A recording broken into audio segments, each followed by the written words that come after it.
safiirka u fadhiya Masar dalkaasi Ethiopia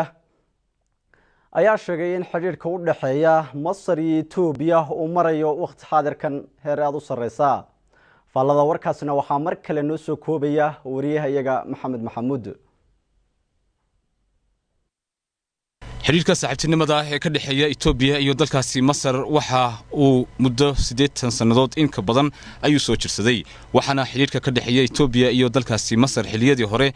xiriirka ka dhaxeeya gaar ahaan dhinaca Kajiray biyaha Wabiga Abaay ay ahayd mid ay xukuumadihii hore ka jiray dalkaasi Masar ay ku cambaareen jireen isla markaasina Isnacayb uu ka dhaxeeyay Ethiopia iyo Masar sanada badan balse imika waxa soo bedelaya fikradihii khaldana ee dhinaca dawladda Masar iyo shacabka Masarba ay ka aaminsanayeen Ethiopia taasoo ay xiriirka iskaashiga ee ka dhaxeeya Ethiopia iyo dalka Masar oo kulba xilliga ka dambaysa uu soo xogeysanayo isla markaasina xiriir wanaagsan oo ka dhaxeeyo xiliyadan Danbe safiirka u fadhiya Ethiopia dalkaasi Masar ambassador Maxamuud Dirir oo si gaar ah ugu waramay Ethiopian Broadcasting Corporation ayaana sheegay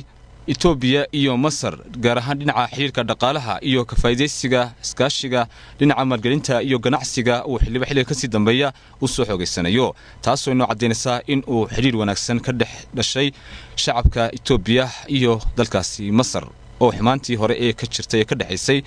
ay wanaag isu bedeshay gaar ahaan safiirka